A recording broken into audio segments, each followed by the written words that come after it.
What is up, everybody? Welcome into fucking Derelict Sports. Happy Monday. It's your boy Nick alongside Derelict Dale. God damn. Right off the bat. I had to hopefully front office will be here at some point.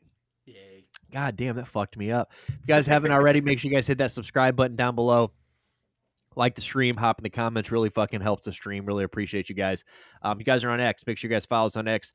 Retweet the stream, like the stream, follow us, jump at all the same shit.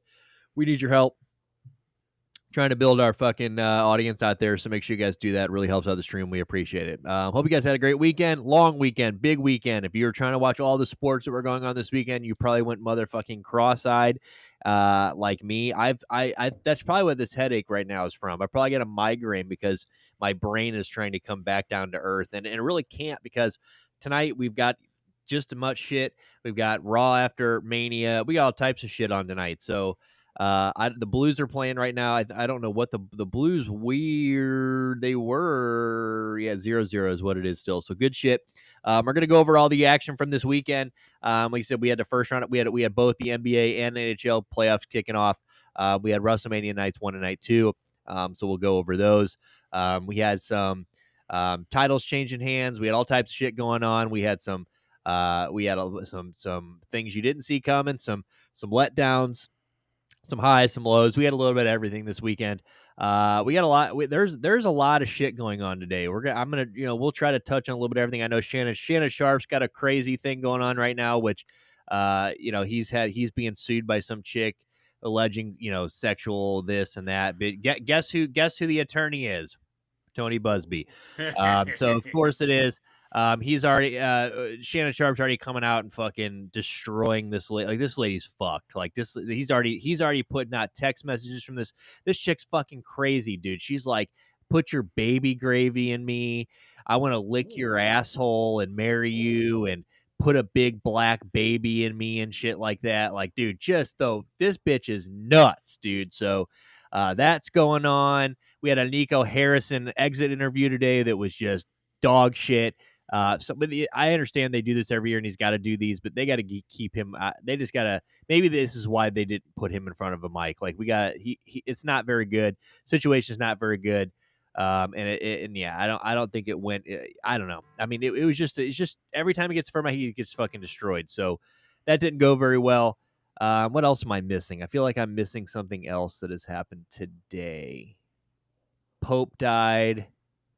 Oh yeah, I heard about that.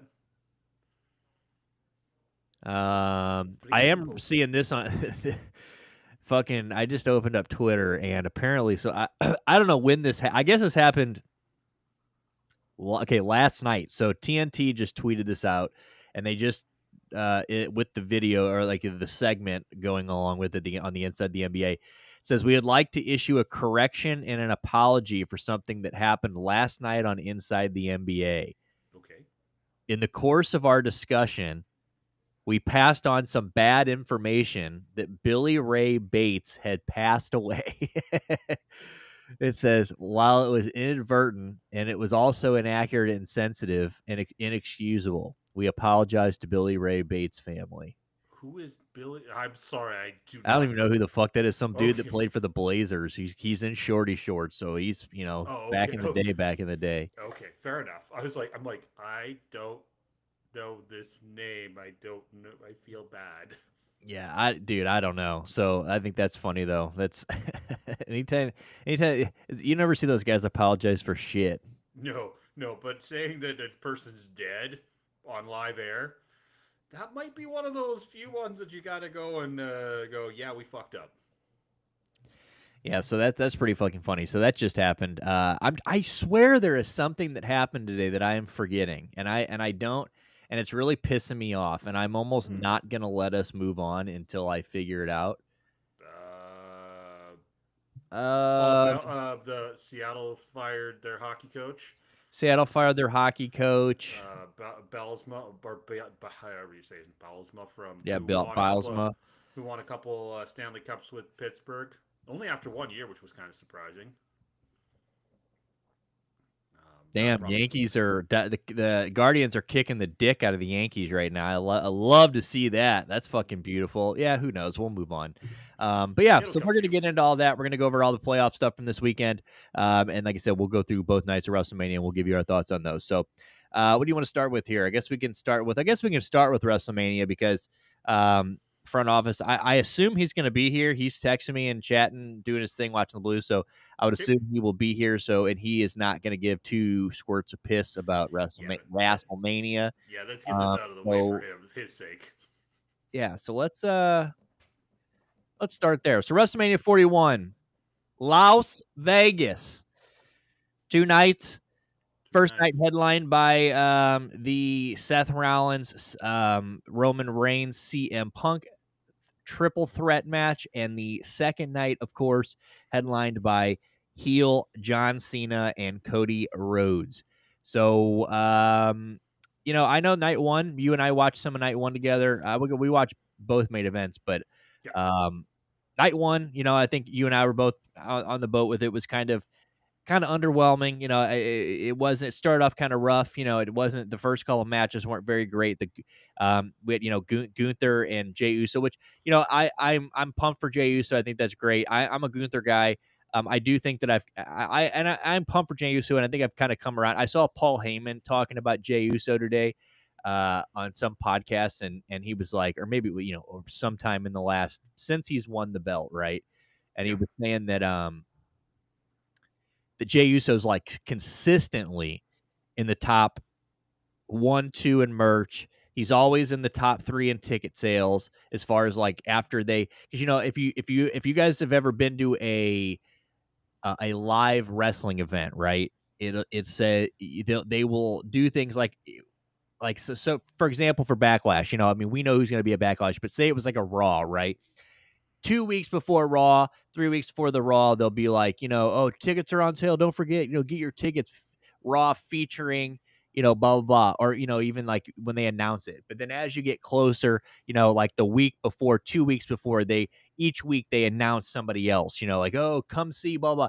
Well, apparently after that, Jey Uso is usually one of the guys they'll use to sell. And apparently after they announce Jey Uso, ticket sales, he's always like top 3. So Hmm. basically, Paul Heyman had this big rant about like people who think Jey Uso doesn't deserve it or shouldn't be champion. Like, you're ridiculous because he's moving every metric in the world. And like I said, I like the Usos, so good for him. But the tap was kind of weak. So I think you and I were both on that but obviously the ending got built. So what was your favorite? I mean, out of all the things at night one, I mean, what did you think of night one? I mean, like, what Night one more was not people were at night two? Apparently, 3,000 more people. nice. Night one was not offensive. Night one felt like a Raw. It nothing was bad, but nothing got me out of my seat or made me get stupid excited. Because there was multiple things it did on Sunday. Um, like Gunther and Jey Uso was good, but it never got out of second gear. They just didn't jive that well, which kind of surprised me. It was just yeah, it wasn't bad, but it was just and then the tap out really just kind of was like the exclamation on the it's like, oh, Yeah. he's gonna I put mean, him it's in. just like, and like you and I talked about, like, it was a cool idea to have Jey Uso submit him, right? I mean, nobody saw that shit coming, right? Correct. Gunther, the old school wrestler, the submission guy, like a lot of guys think he's boring. Like, I like Gunther. I know you like Gunther. I was talking to some of the other guys like Drew Code Sports that we talked to. I was talking to them. And he's a Gunther guy. And but there's a lot of guys that I was telling him that it almost felt like maybe not after hearing all this about Jey Uso. And I know Jey Uso is a big popular guy and the Yeet thing is huge. But to me, it felt like going into that almost felt like they were bullied to take the belt off of Gunther, right? Like it was Mm-hmm. almost felt like they were like, okay, we got to get this belt on somebody that the people, can get behind. Like they're tired of seeing Gunther, which kind of sucks because his style just might be outdated, I guess, if you want to say. So it's cool to see him get tapped by Jey Uso, but yeah, I mean, for a guy that big to tap out like 4 seconds after he at a clean tap, like the way that the Drew Code Sports put it, when I was talking to him, he was like, it just kind of undermines the whole it just kind of undermines him as an intercontinental champion, right? So he was an intercontinental is what that was, right? So No, it it was was the like, heavyweight championship. Yeah. right. So it's like, it just kind of and then like, I don't know, it just kind of, I would have rather, like, they could have had Gunther go out, you know what I mean? Like, they could have maybe had him pass out, done the arm raise or whatever, and pass out. But it just kind of was like like, it almost felt like their time limit had hit, and it was like, all right, we got to wrap this up real quick, tap him, and let's get the fuck out of here. Even 20 more seconds would have been better than just wrap them, wrap your legs around them, and it was done. It was like just like 15, 20 seconds would have made life so much better. Right, Clint? God, and he's stepping on shit. Like, What a stop. You prick. can hang out here all you want, big dog. Quit stepping on shit. Yes. Um, Learn your role.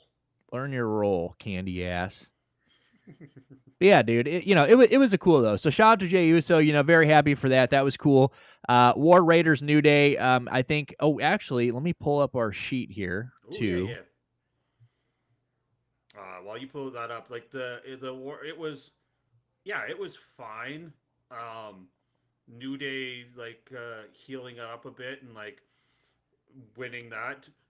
I don't think you heard that Kofi Kingston was 2-13 in WrestleManias going into that, and one of them was like the hero win.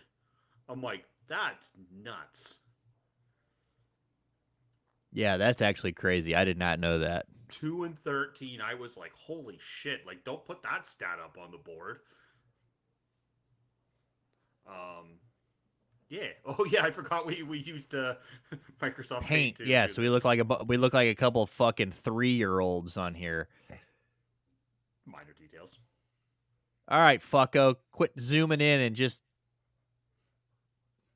All right, good enough. All right, so yeah, so we had. Well, I guess we totally missed. Well, I guess I get that this wasn't in order. So, yes, we had Jey Uso, War Raiders, New Day. Um, uh, okay, well, actually, here, what was the other one for that? So Gunther, Jey Uso. I don't know. Did you? So it had. Was it over or under? Do you think there was more than 8 chops in that match? Oh, he got chopped way more. Yeah, I thought Yes. so. So we're probably over that. Pin submission. We actually didn't even. We would He is such a little dude. He is gonna tear this house down. Um, did we not even answer that? No, we didn't. We did put over though. So we got Jey Uso right in. We got the over. We would have taken him So by how many pin. points was it? Was We it would have we would have taken him by pin. Let's be realistic. okay? So let me get my calculator out here. Yep. Yeah, so we would have taken it by pin. So we're not going to take the submission there, obviously. So we got 5 plus 2, so we got 7 points right now.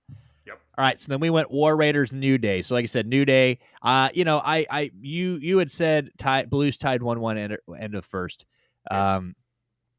New Day with the heel turn and everything that they might. I think you were. I think you maybe went War Raiders because I was going War Raiders. Think you might have felt that the New Day might get it. But War Raiders, man, I really enjoy the War Raiders, and I didn't think that. I don't know. I thought maybe. I don't know. I thought maybe they could come out of this champions. I know anybody facing the New Day, it's a fucking tall ask, right? But Right. we got that one good. wrong. So we didn't do that. There was no Big E, right? So we actually did get that. Yes. Well, okay. Do we get any of the bonuses if we don't you make this call? I would say if there's bonus questions and we get them right, even if we get the right answer wrong first, we get the points. All right, because I could totally understand being like, if you got to get the first part right to even activate the second part. Fuck that though. That's fuck you. We're derelicts, dude. Exactly. 7 plus 2. So what was the other part? Who takes the fall? So obviously no, because we didn't get. Because I said Xavier, right? Xavier Woods, right? All right. So then after that, who was after that? I think it was the Jade Cargill one was next. Jade Cargill. Okay, so Jade Cargill, Naomi, and this is what I'm saying. I think okay. I think WrestleMania was just fine, right? But I just really felt like there was some really underwhelming parts to this, and it's like, like you look at some of these, like you look at all these questions, right? Like these bonus questions. It's like, We didn't get to see anybody unmasked, right? Rey Mysterio didn't show up, so we didn't get to see, he gets hurt. Nobody got unmasked, right? Mhm. Bianca, Jade, that whole situation, like nobody comes out to, there is no interference there. It's just Jade and Naomi, right? So that was kind of uneventful. You knew Jade Cargill was going to win that, which, we're actually going to +5 on that. We put yes on that, which obviously we were wrong, but it just felt like there really wasn't like, obviously we'll get to the main event in here in a minute. Second night, just very underwhelming. And it just felt like there was a lot of missed opportunities here to fucking like have big things happen. Like there was, and I don't know if you saw it, but the cameras caught Rhea and Bianca hugging backstage right after they got off stage. Aren't they like supposed to be beefing now? Yes. Yeah, so they hugged each other, wrapped arms, and walked away together backstage as soon as they got out past the Oh, curtain. So bless their hearts. Vince would have been rolling it. Vince is rolling in his above ground grave right now. Yes. But yeah, I just felt like there was a lot of missed opportunities. Like you look at all these like side questions on here, and it's like nobody got unmasked, nobody interfered in most of these. No Big E, right? Big E didn't show up. We didn't get to see a Big E thing, which I don't know. Just kind of underwhelming. So, all right. So Jade Cargill, Naomi, that went just about the way we thought, right? Jade Cargill Destroyed her. is Jade Cargill. So, Correct. so we had Ray. Okay, we'll do Rey Mysterio and El America Grande Americano, and it Oh, was so who came in to fight that one? it was Phoenix, Penta's brother. So Penta's first off, brother, right? give credit to Wade Barrett and Pat McAfee because they were like, it. We all know it's Chad Gable, but he was like, they had the mariachi band and like. I know that, and Michael Cole's like, I know that's Chad Gable. Like, you haven't seen them? They were in two places at the same time on Raw, and it was just so over the top. I giggled on the entrance on it. Like they made me laugh. It wasn't like Bobby the Brain Heated like over the topness, but I give credit for both of them to just make me giggle over it. So Yeah, no, Pat McAfee is great on him and the Michael Cole thing. Like, I just love him and Michael Cole, and I love having him a part of it. Like I know people are, you either love Pat McAfee, or you hate Pat McAfee. There's really no in between there. But mm-hmm. I understand people who think he's too maybe all over the place, like he's fucking everywhere. But love the guy. So all right, so this one, we're not even, we didn't get it. We picked Rey Mysterio anyway. Yeah. But he ends up getting hurt, so he's not in the match. Nobody got unmasked, so whatever. That was, and Chad Gable won this match, right? El Americo Grande or Or El Grande El Grande Americano. Americano. By the way, like the little touches too, when he is like, gracias instead of thank you, how he does it when he's Chad Gable. I'm like, good job. Dude, they're really getting fucking having him be fake being Hispanic, today during Pat McAfee.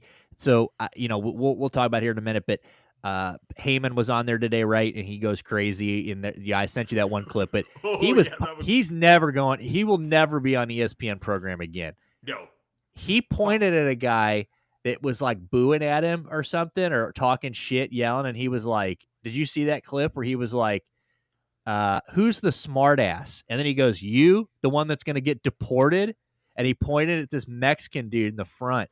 And he was like, yeah, I suck. He goes, but you know where I learned it? Your mother. Like, and it was just like, dude, Paul Heyman was just popping the fuck off today, dude. And I'm like, let's go, Paulie. But he pointed at this big Mexican dude in the front row and was like, you, the one that's going to get deported? I'm like, Jesus Christ, dude. We are like hard leaning, Going for the throat. That'll boy, Paul. That's our Paul Heyman. That's Paul Heyman for you. So, all right. Well, anyway, so what do we have there? So we had America. So we'll go to, so we had LA Knight, Jacob Fatu. Jacob Fatu, I think this one, there was no way Fatu wasn't winning this. He gets his first singles championship. Shout out to him. I mean, this family is just running the show right now. I mean, like, strap a rocket to him. That dude is scary as fuck, and like has like the he's safe, but he's like crazy, and it's just it's My question to you is, go ahead. now that LA, so you and I have talked about this, by Jimmy Snuggerud, baby, the rookie, just hit a wrister with 1 second left to end right for the end. Thing is nasty. Um, you and I have talked about how LA Knight, everybody, LA Knight's the big thing the last couple, or one of the big things the last couple of years. But you and I have always talked about, like, most people think, and they look at him like he's some newer guy, or whatever, like he's, but he's been around forever, right? He's been LA Knight's been around forever. He's not young He's by in his any stand. 40s, I think. Yeah, I say he's in his. I think he is too. I think he's damn near. If he's not in his 40s, he's damn near. He's sniffing the 40s. He's an older guy in wrestling terms, and Mm-hmm. um, it was only a matter of time, right, before Jacob Fatu or somebody came along and took that belt from him. And Yeah. is this kind of the? Do you think this is where we start? Like, are we over for? Is this kind of over the hump for LA Knight? You think? Like, do you think the push is over? Do you think we see him ever? Do you think we ever see LA Knight hold a big independent championship again? WWE. I want to say yes, but I wouldn't be surprised if it was no. Like, could they throw him in an elimination chamber? Yes. I don't think he's gonna like. I don't think he's ever gonna get another a main event championship match again. Because like they've had 2 years to pop off on this and strap the rocket to him. Like I know when he faced Roman Reigns the first time, it was like we all hoped against hope. We all knew what was gonna happen, but maybe they will. And then it was like no. And it's just he's so good on the mic. He's good in the ring. Like he's not crazy fluent. He doesn't do crazy shit. He's just good. I I don't think so, and it breaks my heart to say it because I liked him when he was Eli Drake. Yeah, in TNA too. There's some hilarious promos that he did in there too. So I don't know. I hope I'm wrong. I really hope I'm wrong on this one, but I'm going to bring him back up here in a few minutes because I do think, now that I'm thinking that, I'm looking down here, I do think that they're maybe not right away, but I do think that, if he is going to have a championship again, um, I'll talk about it in a minute. I'll swing back around on LA Knight. So, on that one, we got no points on the Rey Mysterio. So this one we got +5 because we did pick 5-2. Was there outside interference? There was no interference in this one either, right? no, it That's was what I'm clean as saying. a Like, when whistle. was the last time you saw Jacob Fatu in a goddamn fight and like there wasn't interference? Like Solo Sokoa just came out to be like, yeah, go get him when he came out, and then walked to the back, and it's like, okay, okay. Just underwhelming to an extent. So, all right, so we got that. So we got 19. We're at 19 points, and of course, this sheet doesn't. At some point, we're gonna have to add all these up, figure out how many fucking possible points. Of course, it doesn't have that on here. So, all right. So then we will go. Okay, Tiffy time, Charlotte. Tiffy time. Tippy time. Let's fucking go, baby. You and I were not very. I would say out of almost all of the ones that we weren't. Obviously, there were a few of these that were like, we don't know where they're going to go with this. But out of ones that we may have had like some instinct on, I don't think we were hoping that Tiffy time kept that bitch, right? We were hoping to God we picked it, but I don't think either one of us felt super confident that we were going to see Charlotte Flair lose that match, right? No. Um, and I love Charlotte Flair. I'm not a Charlotte Flair hater at all. Love her. Ric Flair's my goat, but it was sick to see old Tiffy time keep the belt, huh? Pretty cool entrance with her coming out of the Barbie box. Was kind of surprised. They almost both wore the same attire too. Tiffy time. I'm gonna have to go to the dentist. She is definitely chipped or missing the entire chiclet. Dude, that was crazy. Yeah. And that was a And pin, right? Now that she did pin Charlotte, right? Clean. yes, yeah, she did that moonsault that is so good. And yeah, it felt like they had more meat on the bone. It could have maybe not went longer, but they could have maybe hit one more gear. Yeah, well, I wasn't a fan of it being the longest match of the night. Like I to me, it almost felt like they could have wrapped it up. Maybe they could have maybe shortened it a little bit. Maybe just I don't know. I mean, You I you could know have Charlotte easily Flair. Go sorry, ahead. you could have easily took 4 minutes off and rejiggered it and made it better. Yeah, like Charlotte, this isn't your god. We aren't watching your father in the 80s. You know what I'm saying? We ain't shooting for 60 here. You know, let's wrap this up. But we got that one right. TV Time holds on to the belt. Love, love, love that shit. So that was good. So what else do we got on here? We did Tiffy, did the Jade Cargill. So I guess all we've got left is CM Punk, Jesus Christ, CM Punk, Roman Reigns, Seth Rollins, and this saved night one. This saved it. Yep. This fucking saved it. I mean, this right here was you could scrap everything else that happened in night one. I mean, Jey Uso getting the belt is obviously a big deal. That was tight, but this stole the show. And honestly, this probably now that we've seen both nights, this was probably the biggest moment of both nights. Ooh. Yeah, I guess no moments. Okay, yeah, not match moments. Yes, you were. I would agree with that. Like I would say, viral moment from the weekend is the double switch from Paul motherfucking Heyman, the goat, dude, the goat. Which you and I mean, look, we are usually one of us while we're watching it will get it right. We're like, "What's going on? What's going on?" We start talking like, "Oh, what the fuck's going to happen here?" Blah blah blah. Your boy here Yeah, that was you. called that shit, but I didn't see it coming until like I was starting to get that feeling. I was like, "Oh my god, he." So there comes a time right where it's Roman and Seth. They're laying on the ground. Paul Heyman's got a chair. What's he going to do with it? Right? Is he going to slide it in between them? We both thought they were going to slide it in between it, but then I was like, I didn't had no idea what he's going to do there. Roman and CM Punk are looking at him like, what are you going to do? He slides it to Roman, or he slides it to CM Punk. So we're like, oh shit. Well, then he gets in there, and you thought, which I thought for sure, when he went back with the chair, he was going to catch the chair. I was like, oh Yep, yeah, that's that's definitely what I happening. thought. I'm like, that's a great call. I'm like, that's happening. Well, not exactly. He low blows him. We're all like, oh shit. Okay. Okay. So I was like, let's fucking go. Right. So low blows him. We're like, okay, he's going with Roman. Well, Roman picks up the chair. Paul Heyman's like, dude, don't forget Seth over here. Look at this motherfucker right here. Don't forget this punk ass.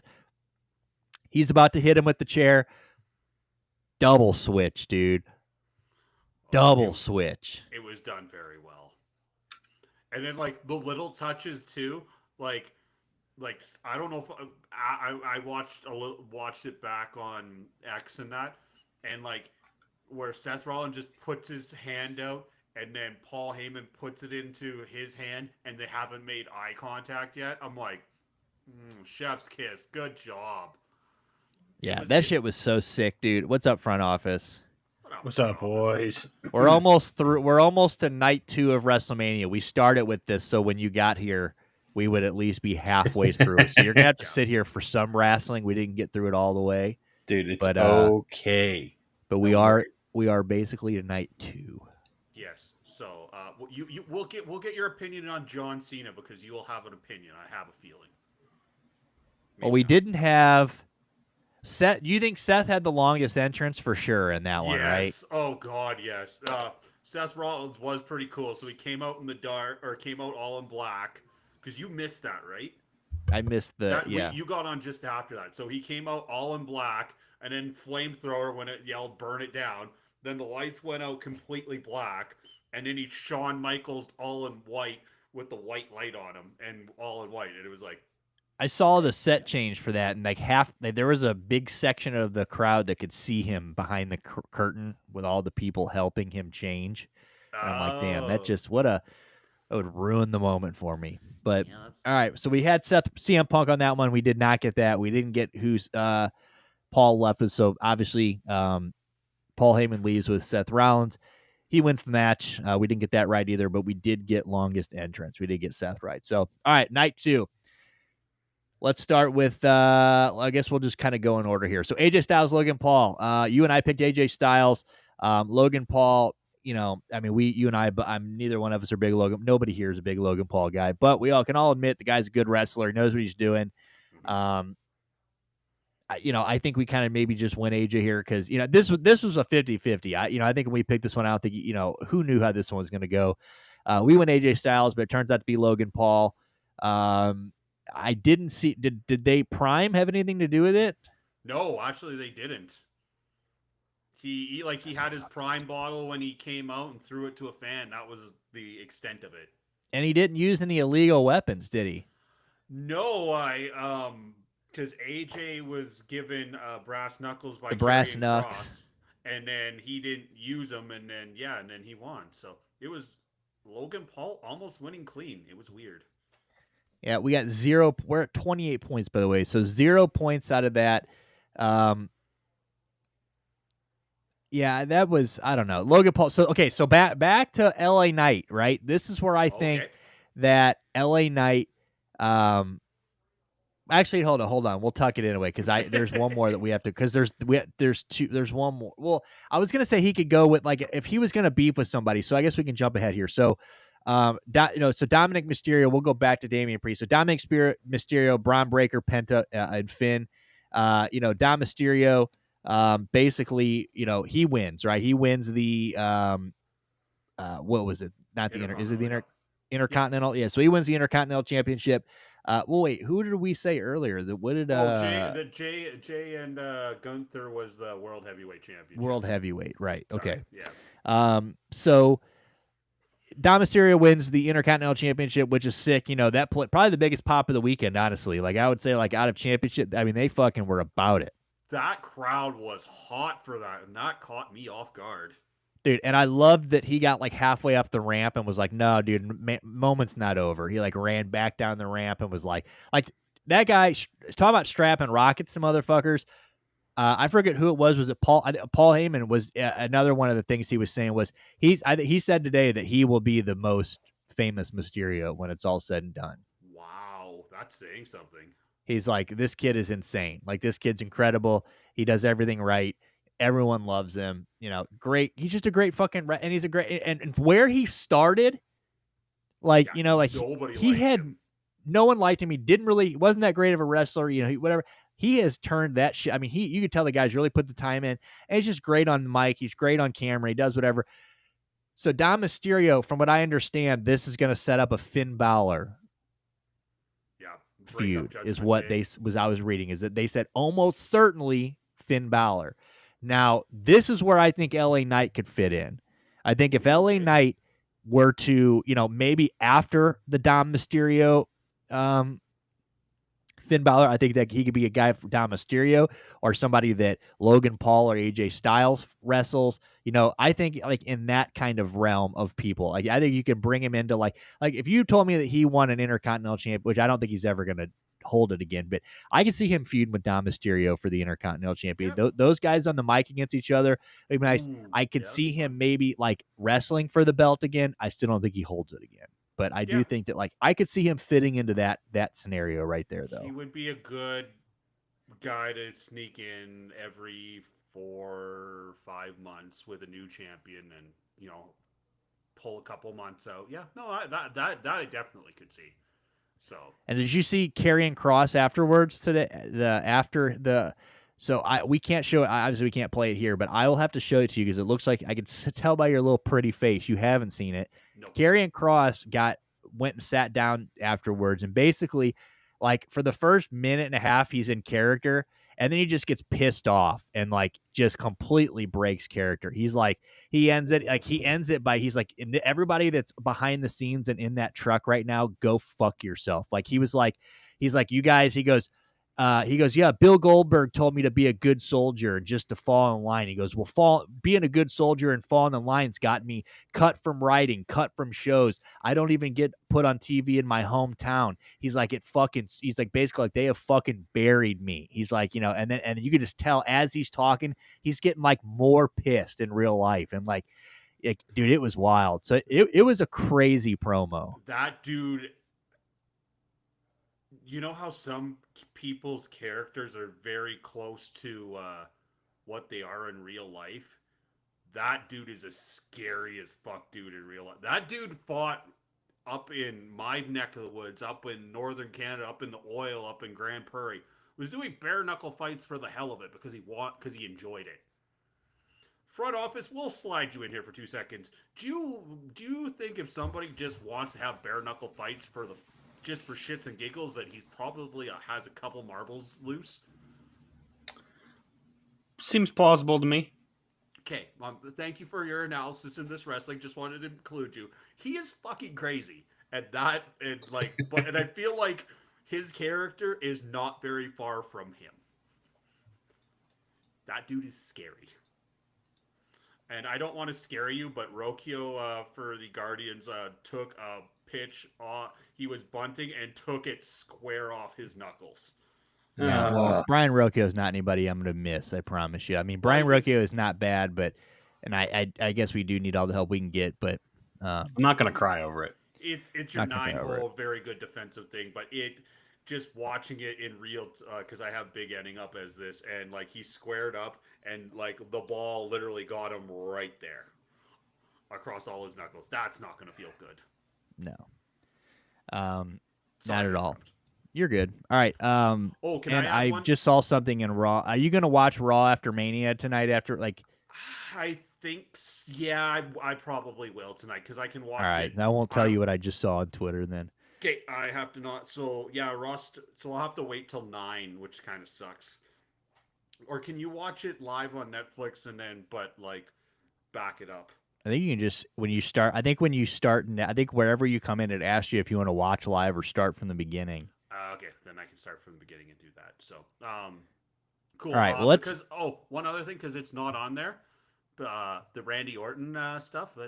Yeah, well, that's what it is on here, isn't it? Oh shit! I don't think it was. Yeah, does Randy Orton get a match? If so, against who? You just strap the fuck in. I got you. All right, Damian Priest, Drew McIntyre. We're gonna get there though. Damian Priest, Drew McIntyre. We got no points on the AJ Styles one. I don't think we got any point on. We suck. Braun Breaker Penta either. All right. Damian Priest, Drew McIntyre. So Damian Priest had Kerry King play him in from Slayer, which I thought was pretty neat. Yep.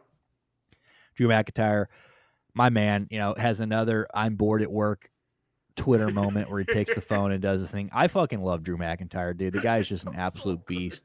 I see both photos from last year and this year, and I just laughed. Dude, so he won. We got 5 points on that. We didn't get. I don't think there was any blood in that match, right? Yeah. No. So that's all we got on that one. Good match though. Shout out to Drew McIntyre. I was really hoping they didn't let him lose to Damian Priest. All right, Liv Raquel Women's Championship. Bayley and Lyra. Lyra versus Raquel and Liv, or Bayley and Lyra, and so Bayley wasn't for some reason wasn't there. She hurt or something. She was jumped in the back on Saturday night. Okay, so she got jumped in the back on Saturday. We had a mystery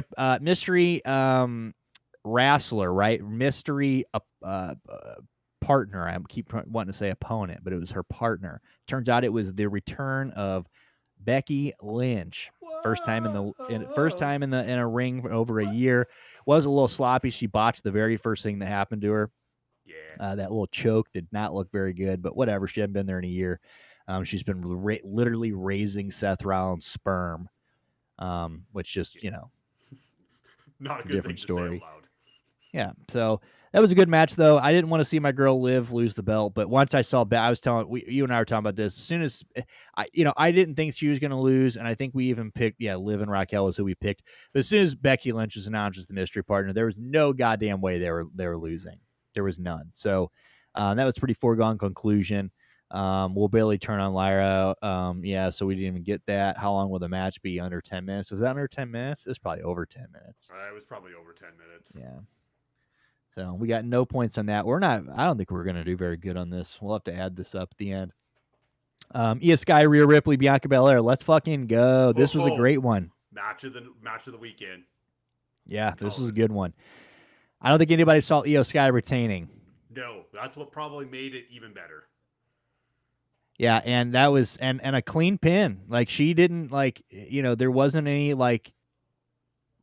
drama around it. It was a clean pin. I mean, that was I was kind of it was kind of shitty seeing the crowd boo Bianca Belair, but I don't understand why they were booing Bianca, but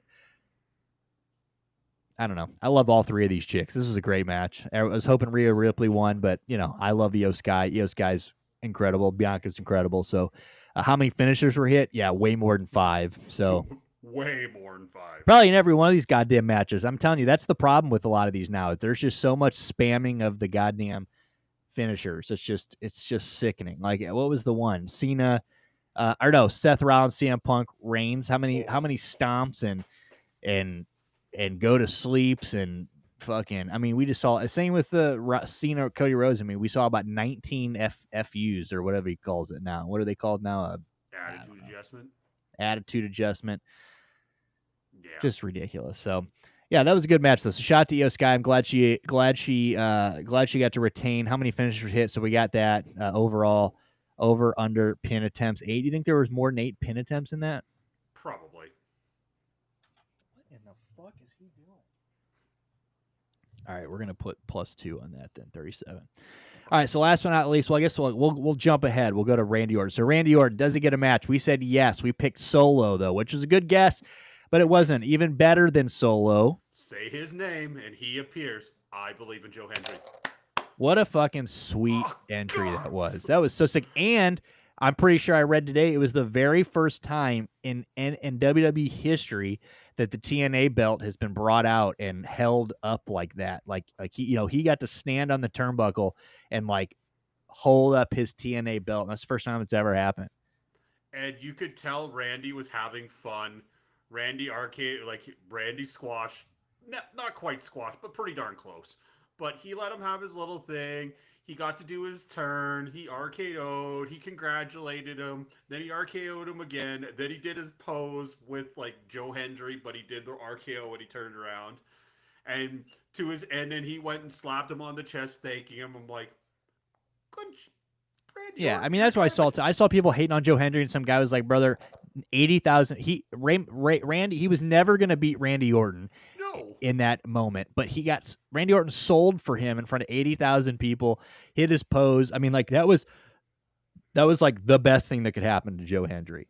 Absolutely. He got time on the biggest stage. He didn't look like he was out of it. He got to do the tiny little bit of his hits.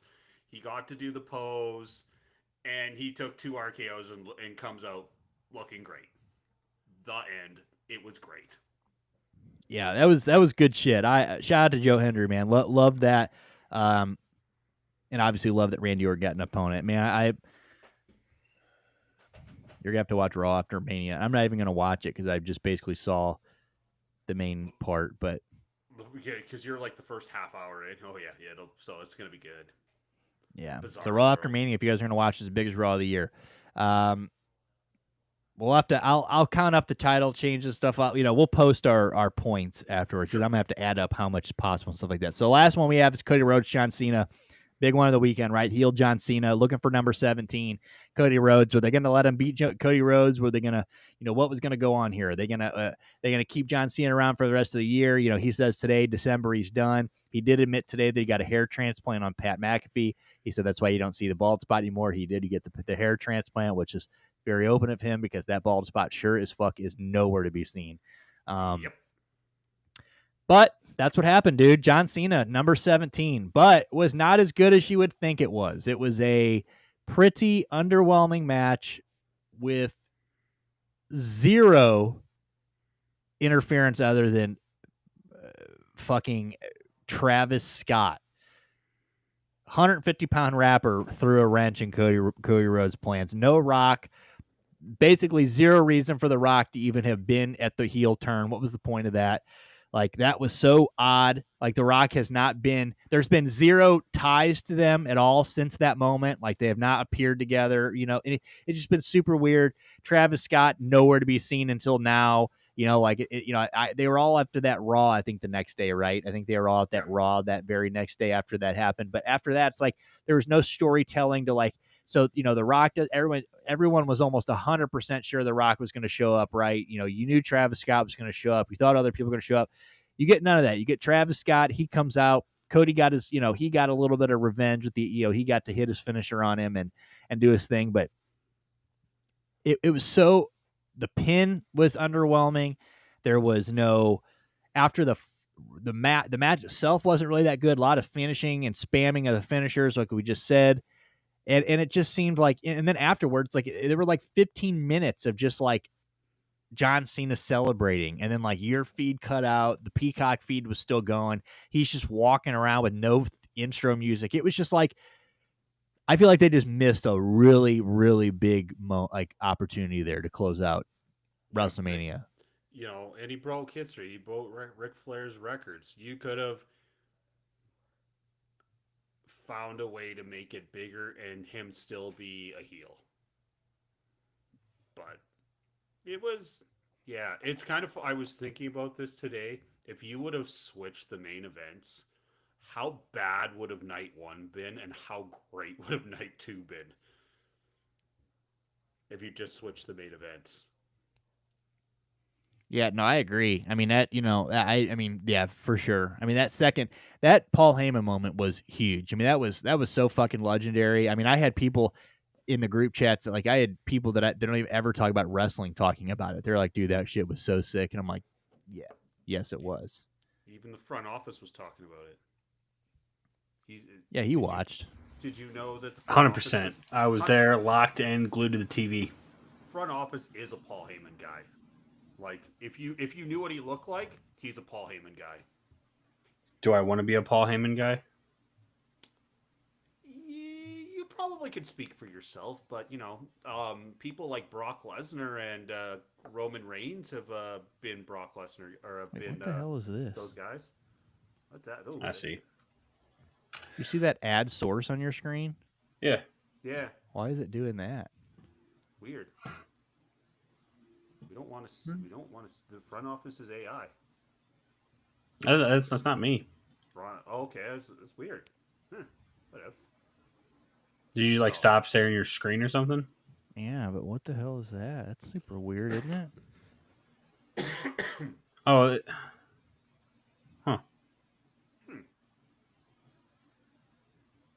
Weird.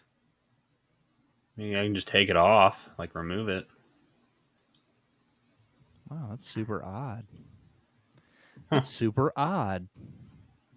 All right, well, that was it for WrestleMania. So, what would you give it overall out of 5, Dale? What would you give your overall ranking of WrestleMania 41? What would you give it?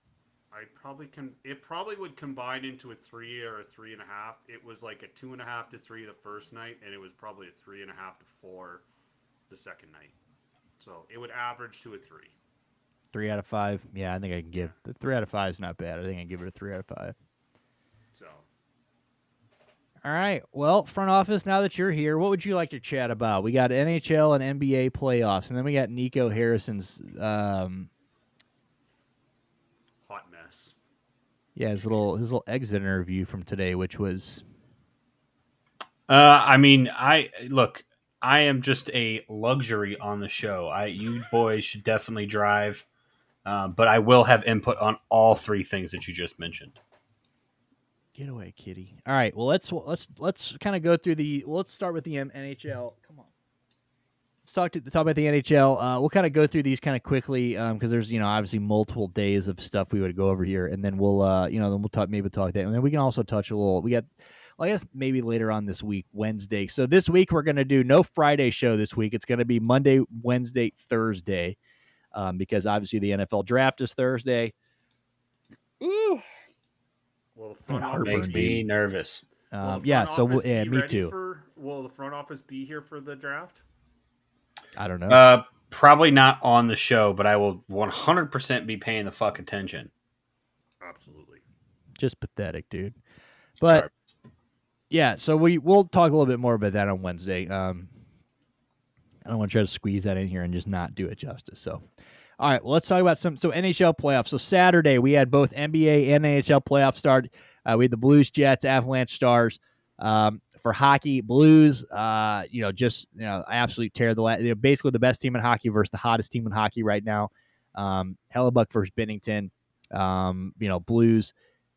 But they won 2 periods and they lost 1 period and they ended up losing the game. Just absolutely heartbreaking. 5-3. They kind of took their foot off the gas. They're playing right now, tied 1-1. Avalanche. So they're down 1-0 in the series. Avalanche beat the Stars, kicked the shit out of the Stars actually.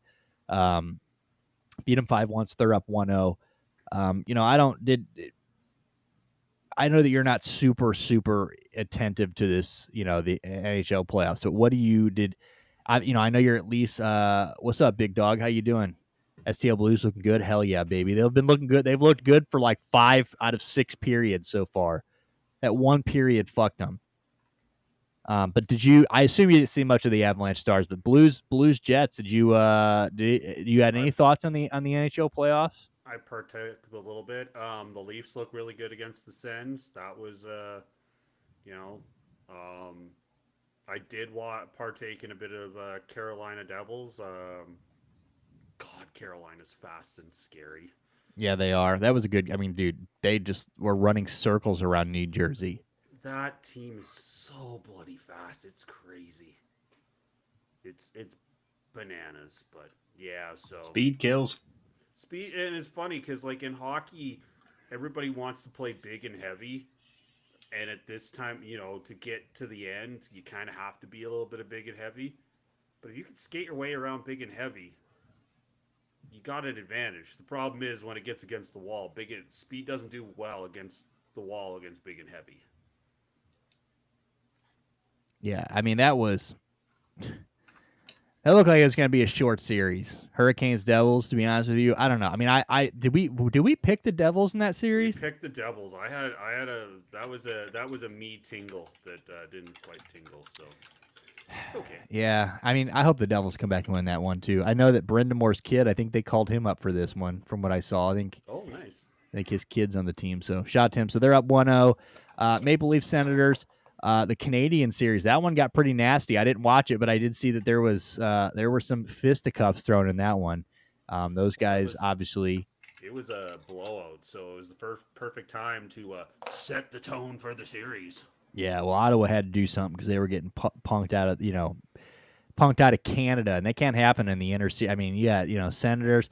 I'm sure they know that they are not very favored in this series, and I think that is a low key good series. See, just because it's a low key good series in the States, where in Canada, Carolina and New Jersey is probably the low key good series, because that's going to be the one that's going to get 0 pub up here.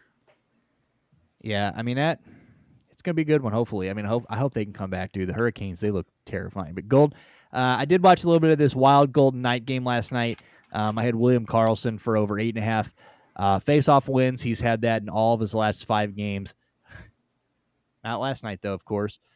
He ends with 5, so fuck me running. It was the only one I missed on my 4-pick last night. So thank you, William Karlsson. But of course, I still got the W.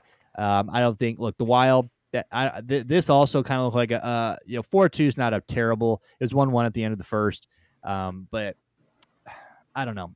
This one kind of the Wild did not look very good in this game, in my opinion. So, do you think they will throw Marc-Andre Fleury in at any point in time this series? I think that just depends on how. Maybe. If they're down 2-3 games. If they're down 2-0 going home and they don't look good again, it might be worth the risk. I mean, it might. Throw him in there, dude. Throw Marc-Andre in that mug. That'd be sick. I can't believe he's still playing. That's actually fucking wild. I'm going to age myself. I remember when he bounced the puck off of the American and World Juniors and lost. I got up at 5:30 in the morning to watch that. Jeez. It was fucking heartbreaking. And yeah, this is last year, and they, a lot of these teams are Nola over 5.5 hits. Good slip today. Thank you, Dirt Tails. Damn, yeah. I haven't been hitting shit. I mean, my sports betting in the last 2 weeks is just depressing. I haven't looked at a sports book in 3 days. Yeah, I see that. We aren't even betting right now. We are like putting ourselves. to It's bed. playoff time though. This is amateur hour. You gotta let the rookies get out here, lose their big money, and we'll come back in on regular season baseball as that continues to heat Yeah. up.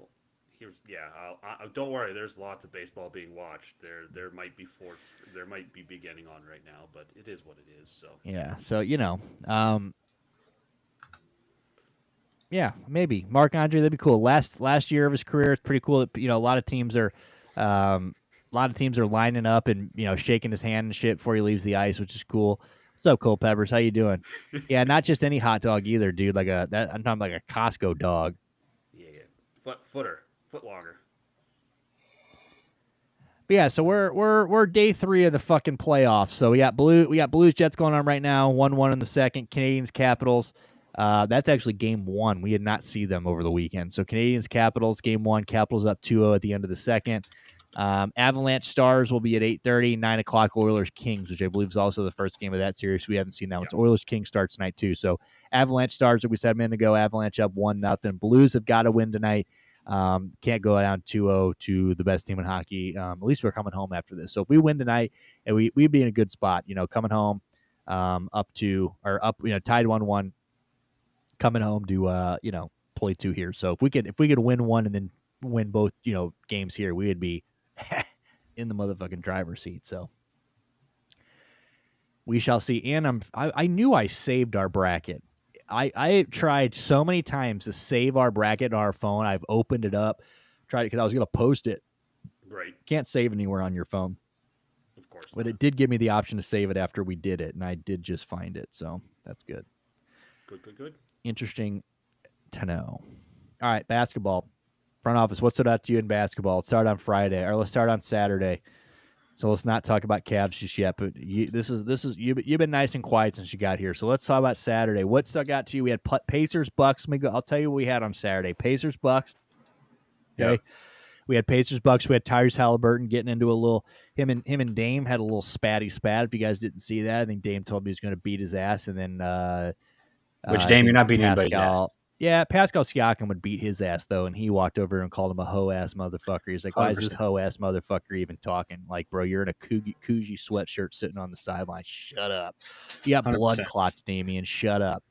And we had the end of the play-in tournament. Was there? Well, you guys might have talked about that. Did you guys talk about that already? We talked about. Well, we were live on Friday, so we were live into the Mavericks Grizzlies games. Yeah, so we watched Heat Hawks. Mavericks Grizzlies. We were live until the second period of the second quarter of that. And my big takeaway, I won't get too far. There wasn't really any surprises. I think would you guys agree with that? Yeah, I thought the Heat were gonna beat the Hawks, and I thought we picked the Mavericks to beat the Grizzlies, but I wasn't surprised there. The Grizzlies were fuck the Mavericks. But it wasn't a big surprise, no. Dale? Right. Yeah, no, it was the play-in was pretty thing. There was the Knicks Pistons game was fun. Yeah, but of course the next one and Knicks Pistons, they're playing again tonight, right? Yes. Yeah, they're the early game, and I think it's Nuggets. That game should be on actually. Yeah, it is. They're up 9. Detroit's up 9 in the third. Dude, go fucking Detroit! I'm all about it. Yeah, Detroit they kind of fucked themselves out of the. That was a rough game. They were up almost all game, then they blow it. I saw today somebody had somebody put like $35 on Asar Thompson to hit. Oh, was it the Knicks? Maybe it was the one for the Rockets. Amon Thompson, one of them. They picked him first. First bucket was they had it picked the Thompson for a free throw is the first bucket of the game, and it was like plus like 44,000 something. Put $35 on it. He gets to the line. He gets fouled right off the bat. Gets to the line, misses both free throws. Oh. Ball doesn't lie, dude. Ball don't lie. Yeah, dude, that is disgusting. Get fucked.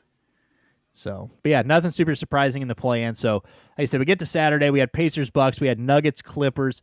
Nuggets took that one. Nuggets beat the Clippers by 2. That was probably the best game. I think that went to overtime. Yeah, that went to overtime. So that was probably the best game. Pistons, Knicks. Pistons were ahead most of the game. Knicks end up coming back. Got into some foul trouble at the end, so they're down 1-0. And then Timberwolves, Lakers. Timberwolves kicked the shit out of the Lakers in Game 1 at home. So, what stood out to you on in the Saturday games? So I think you definitely make a good point. I think the Pacers over the Bucks was a little surprising, at least at that big of a difference. I would be fine with the Pacers winning that series, but I think the absolute slacking that they gave Milwaukee was a little bit surprising. Nuggets Clippers, I feel like the Nuggets are still going to win this series. I'm just not a believer in the Clippers. I've never been a believer in the Clippers. Good game. Glad we saw at least one overtime in that real first day of playoff basketball, real playoff basketball, not just a play-in. The story here to me of this whole day is what happened with the Lakers and what are they going to do, because you can't have a performance with everybody that you have on that team and scored 95 points. Maybe we just had a bad shooting day. Maybe this was, just we're still, figuring it out a little bit. But like this is the playoffs, and you score double-digit points, you're going to lose that game like 9 times out of 10. There's no way you can put up double digits and expect to win a basketball game in the NBA in the playoffs. And the Timberwolves did what they needed to do to win. I mean, they had good contributions. I can't remember what was that the role player. I mean, obviously AR popped off, but I can't remember who it was that also had a good game that I was like, wow, yeah, that's surprising. Hold on. Oh yeah, Nas Reed with 23. I mean, Julius Randle 16. Jay Shout out to McDaniels Nas obviously. Reed. Nas Reed had a huge sign. Somebody at WrestleMania both days had a banner, a huge banner. I don't know. It was so random. Nas Reed Timberwolves banner. First night, the guy was sitting along the ramp, so like right at the bottom of the ramp. Any wrestler that walked through, you just saw this huge Nas Reed. They're in Vegas for WrestleMania. This huge turquoise Nas Reed Minnesota Timberwolves banner. It was so random. And then night 2, he was in the crowd right where like on one side where like anytime that they pan the camera to one side, you just saw this Nas Reed banner. I'm like, dude, that's for what fucking reason? wild. Like, it was just such a random fucking sign in the crowd. Absolutely fucking random for sure. But I mean, he had himself a day, and he had his way with the Lakers down in the paint. He's That's a bad boy. I mean, he can honestly be. has been nice this year. Like, do we expect that again? I don't. I mean, I don't know, dude. Well, what does he average this year? He was nice for a minute. Like, I'm not yeah, gonna. he's a good player. Let me look that up. Yeah, Nas Reed, 14 points a game. Yeah, 14, 6 6, rebounds, and 2 assists. Yeah, like 23 was over the average for sure, and maybe he can keep doing that. If he does, I mean, Lakers better watch out. I mean, I the know Lakers you had at home. Yeah, I mean, look, the Lakers. The defense, look, the Luka defense was on full display last night, on Saturday night. That was not good. That was LeBron looked old. Which obviously, that does not count on that happening night in and night out. But, yeah, I mean the Luka defense, no defense. I mean they just got carved up. I mean they just didn't look good. I mean, you have to know. I mean, LeBron has to be telling telling Luka. Man, Luka's been to the playoffs. I don't like he was the in the game finals changes. last year. Exactly. The game changes when you get into the playoffs. You actually have to play defense. Like, people are going to be trying to lock you down. You might get picked up, coming out of the line, like right as you cross half court. Like, this is typical things. This is not just, like, you don't see that a lot in the regular season, but playoff time comes around. People start playing defense. People start trying to lock you down and really being pestery. Yeah, they gave up. So the Lakers in the second and third quarters gave up 73 points. Oh, Jesus. They gave up 38 points in the second, 35 in the third. And so in the third is 35 is bad, but they scored 30. So, neither played very good defense. The second quarter, though, where they scored 38. The Lakers only scored 20, so they got outscored by Can't do that, 18 dude. points. You can't do that. I mean, I don't think I'm ready to hit the panic button. I mean, obviously it's just game one of a Let us 5 see game it series. twice. Yeah, but your hands hovering the button. You know what I mean? You're And let me just tell you this: as a fellow LeBron nut glazer, our boy can't lose with Luka. Okay, like at least you get want to you want to talk about Michael Jordan? People never. I mean, they're never going to shut the fuck up as it is. You want to talk about all time material here, ammunition? We gave him Luka Doncic, and he got beat by the Timberwolves in round 1. I mean, he has to go to the finals.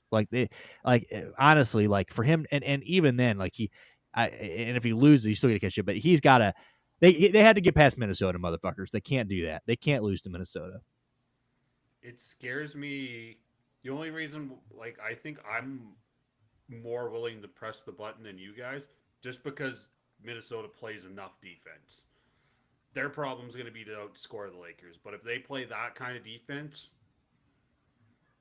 now can they do it for 7 games? Obviously, I would be pounding the Lakers in game 2 if I had any kind of feel.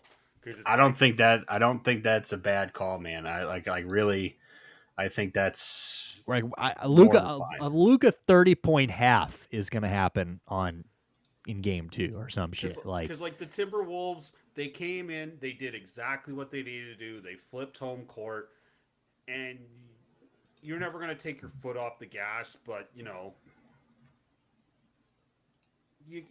can take a couple extra percent. You've done what you needed to do, so you're obviously going to try. But just speaking out loud, I would probably, long as the number is in 8, I probably would blindly bet the Lakers in the zigzag theory. Yeah, that's the game 2 in that series is probably the most interesting from those Saturday night games. Maybe I'm just hyping it up. I do think that Milwaukee has a better night 2, or really I think that the Pacers don't have as good of a night. I think is more likely the case. Damn, and the Lakers don't play tonight? What the fuck? No, remember, the NBA loves to drag this out. I'm just checking the lines right now. Yeah. So. Well, these are 5 game series, right? So they're going to get it. They're 7. No, they're 7s now. They're 7s? Am I okay, I'm an idiot. Sorry, chat. No worries. Lakers minus 5.5. Lakers minus 5.5 tomorrow. Pacers are minus 4 over the Bucks tomorrow. That's so dumb, dude. Clippers, Denver. So we had to wait till tomorrow. That's so stupid. So, wait, just Cleveland play tomorrow? So Cleveland doesn't even play. Cleveland doesn't play till Wednesday. Cleveland plays. Yeah, we got a while off. That's so stupid. All right, well, let's go to Sunday 420 then. 420 Easter. This was just the worst fucking day to have Easter. I mean, unless you're, out of living, you don't have to deal with that shit, then, lucky you. I had to fucking run around all day. Fuck me. Just a terrible day, right? I mean, thank God I got home in time to watch WrestleMania and the Cavs, but basketball on all day, which honestly didn't really matter for this first game because the Grizzlies Thunder, right? The Grizzlies, I don't even think they might be looking for Taylor Jenkins in the phone contacts right now, going, brother, are you too far? Are you out of Memphis already? Did you leave Memphis? Can you maybe come in and help? I don't know. We don't need to see this again. Talking about a 7-game series, this should be a 1-game series. If you lose 131-80, I think it was the 3rd or 4th biggest blowout in NBA history. Which is shocking. Which is shocking. How is it only 3rd or 4th? Well, they lost by 50. Well, they beat them at 51, but I think at one point they were up 56, which I think if they would have held it to 56, that would have been 3rd or 4th, I think, because I think 58 is the record. I want to say, if I remember that graph, I want to say 58. So they got to 56. Memphis, went on a little run, brought it down to 51. Imagine live betting They couldn't. Did you see it? They took it off. Oh, did they? I was like, there was no live bets. That somebody posted a screenshot of them trying to go do it, and I think it was in the 3rd quarter. or when they were down 56, you could bet on everything, and then money line was locked. So Vegas wasn't even offering you a money line. No, do I? I mean, like you can't blame Vegas for that because everybody would have taken minus 20,000. Memphis minus 47 or Memphis minus 60 is probably what it would have been. Yeah, just imagine you going, fuck, I missed my Memphis plus 49 and a half. Fuck, yeah, I took Memphis plus 50 and a half, and I missed it. I missed it by half a point. By half a point. Dude, just end me. But yeah, just pathetic. This game right here, you know, I mean, the Grizzlies suck, right? I mean, fuck the Grizzlies. Thunder, this right here, I thought, like, you know, obviously we're going to have to play more games in this series, unfortunately. 4 games. This is not, they are not beating Oklahoma City. No, not one. No, and they're not stealing a game. You know, this is not, no. Like you get down to where we're at here in a minute. We'll get to the Cavs here in a second. You can convince me the Heat are going to take one. They lost by 21. You can still convince me they go get one, right? It was not good. They beat the shit out of them. I mean, they got pimp slapped, right? They didn't get Grizzly pimp slapped. They got the forehand. They didn't get the back. The backhand was reserved for Ja Morant on Sunday. But this one right here, the forehand, Bam Adebayo got that bad boy, and you can still convince me they're gonna win one. Grizzlies, not a fucking chance. 4-0, Nope. Wrap it up. Signed, sealed, delivered. Yeah, they legitimately don't have a chance in this entire series, and that sucks because you never want to see that in a playoff game or a playoff series rather. You want those to be competitive. You want to see good basketball being played, and yeah, that's just unless you fire your coach 2 weeks for the end of the season, then we want to see you get blown. Yeah, I know, and they deserve everything that's coming to them. Don't get me wrong; they absolutely fucking deserve it. But for the fans and for the sport, you hope that it can at least be somewhat competitive. Like, do you know how good it felt for Nico Harrison, which we're going to get to here in a minute, talking about how they packed for 8? So I don't know if you guys saw that, but when they talked about, you saw that how.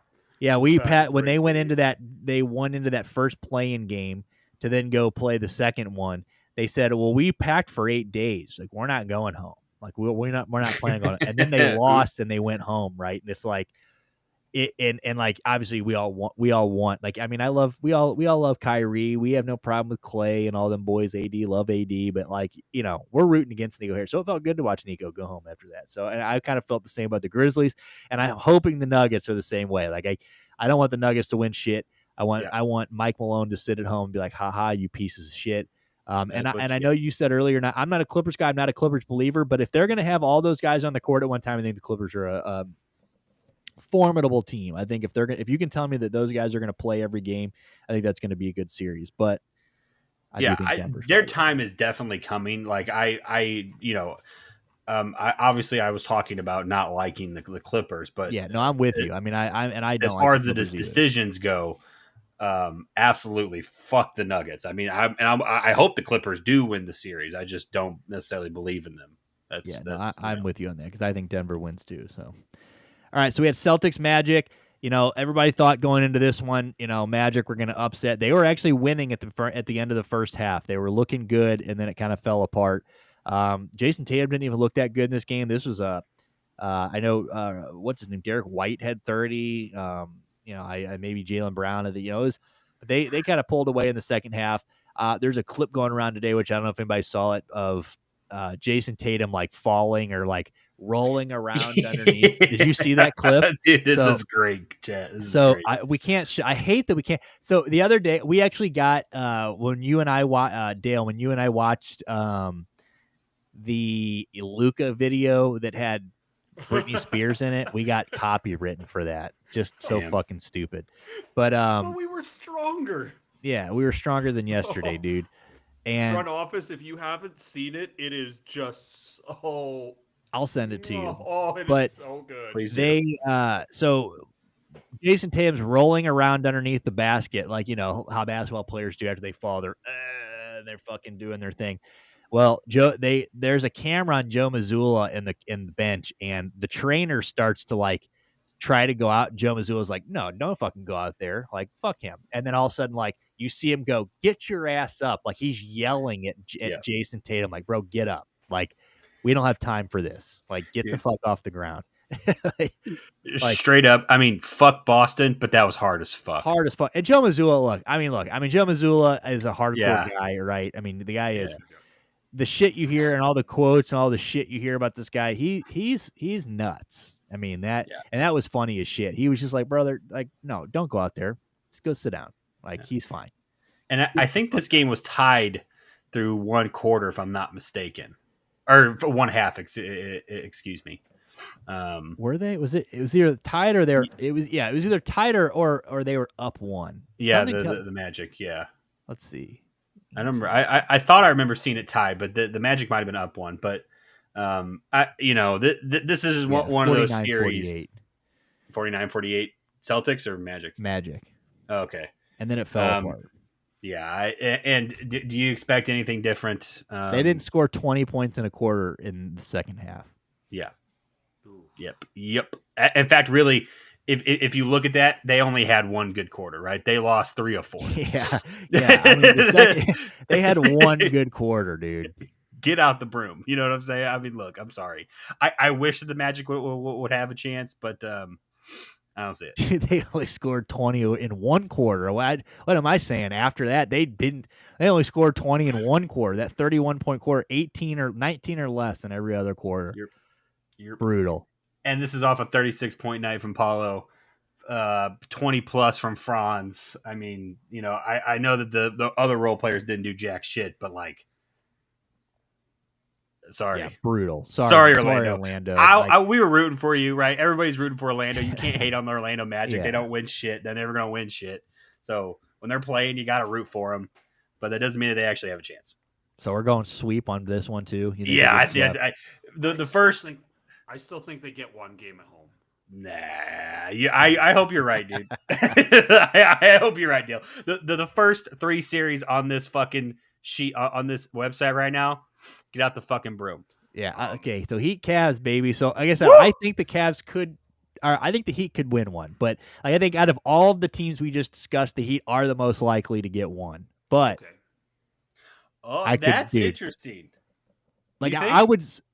You think the Magic or Grizzly have a better chance of winning one than the Heat do? Okay, definitely not the Grizzlies, but maybe not a greater chance. No, okay, I think I agree with you. I'm still with you. Like, I mean, bro, I'm looking at my broom, right? Like, I'm looking at it. It's over there. Right. I'm looking right. Like, I'm looking for the dustpan right now. Like, that's how sure I am. But if you were to say, you have to pick one goddamn team to get a W here, I think the Heat can win one in Miami. Like, I think Miami could be we're going to go in there, maybe get one at home. But I'm fine with that. This was, I mean, the second, third quarters were somewhat close, but I mean, brother, Ty Jerome, and let me just, as a side note, show you, like, just note that it is so clear how little. I mean, the Cavs are the best team in the East by far, right? And like, they had Candace Parker and all of them guys on there, and it just shows how little they have watched the Cavaliers all year. I mean, they were talking about Darius Garland doing the kiss after his 3. They were like, acting like it was a brand new thing. Like, they couldn't believe how, like, oh my God, what pizzazz. They're like, where did this Ty Jerome come from? I'm like, brother, he's been playing like this all goddamn year. Dude, this is why where have you been? Like, it was just, they kept calling him Spider, and I think when they told her it was Spida, she didn't realize that that's what they called him. It was just kind of an odd. It was like none of them knew, like, they never did any homework on the Cavs coming into this game. But, dude, they looked great. And unfortunately, that's just, that's what you get when you have a team like Cleveland who is, by all accounts, overperforming by what they think is standards wise. So they just never watch, and they never look at it. They never give any credit to it. But we've been playing like that all fucking year, like straight up. We've been playing like that all fucking year. And if you want to go quarter by quarter, they only were competitive. They only tied us one quarter, and that's the third. They got beat down the first. They got beat down the fourth. I'll give you the second. Might have been a small push. Okay, congratulations. But they didn't beat us one quarter. Not one. It was domination. And how many times in a 7-game series, let's say I'll give you a couple more, right? How many times do you think Evan Mobley scores 9? Yeah, no, I for sure. When you said that today, I'm like, yeah, for sure. I mean Dude, that. you're fucking done. You had told me what was this? You had told me a couple days ago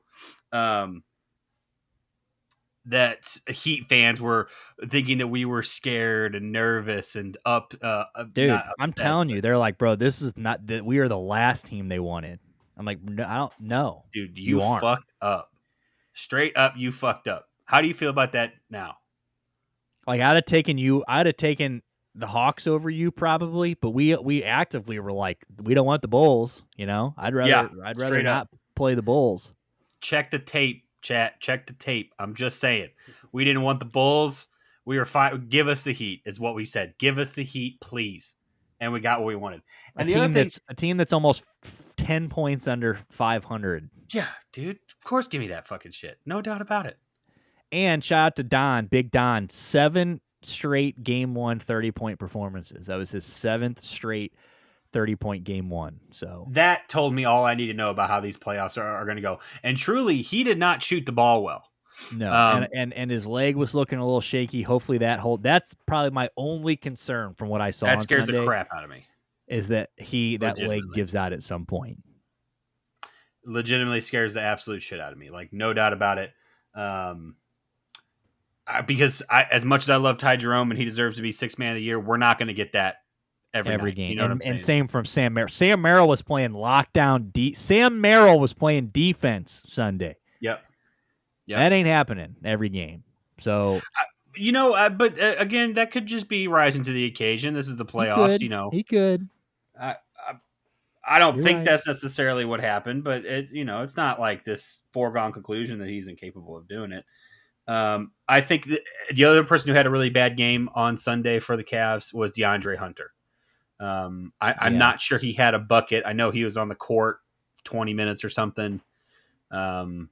He looked a little non-existent out there. Maybe he was just letting his buddy go, but and I expect him to rebound. Everybody has off games, no big deal. I mean, you could even say that about Don, from a shooting perspective. But it was a good game. It's everything you want to see. I mean, that not was our best game, and we still beat him by 20. We still beat them by 20, so we love to fucking see it. So game 2 on Wednesday. I mean, Jesus Christ, that we played tomorrow, but guess not Wednesday. So looking forward to that. Last game of the Sunday spread was Warriors-Rockets. This is going to be a good series. This was a good game. Rockets started out hot. They got the shit kicked out of them in the second period, 29-13. I remember I was watching this game, and I remember just being like, Jesus Christ, like what is going on here?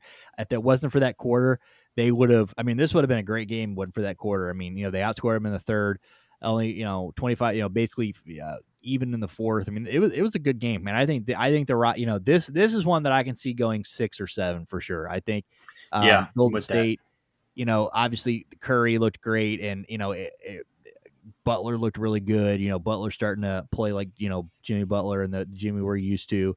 And they came into Houston and won, so they've already stolen home court. But like I said, the Rockets they're a young team, and maybe that could play in a little bit here, but they're hard playing and their defense is nice, dude. So I think I can definitely think they're going to bounce back. But this is a good game. This was outside of our game. This was, and I mean, you're looking at the scores of the other one. So unsurprisingly, this was from a if you were don't have a basketball team and you're just watching basketball, this was probably the only game you enjoyed watching all day. 100%. The only one that had any amount of competitive nature, because the rest were just absolute fucking beatdowns. I really like this Houston team, and I fucking hate the Rockets. But like, I look down the list, and outside of Dylan Brooks, I'm like, I like Sengun, Jabari is Seguin, or Sagan. Sengun, yeah, I never say Sengun. Sengun. Okay, sorry everybody. I don't know how to say it either. I think it's Sengun. But I love watching that kid play, man. I had him on fantasy this year, and he's just fun to watch. Plays the game really well, and they got old Steven Adams, right? Good team. I don't know if they have what it takes to play against Golden State and the star power, but I hope that they do. I hope. Yeah, I agree. So that should be a good series. Really looking forward to that. And then tonight we've got Detroit, New York. Detroit is, we're about to go into the fourth quarter. Detroit's up 75-67. I just got a text from Big Part that said Cade has arrived. So I assume Cade Cunningham is popping off right now. Let's see. Let's check.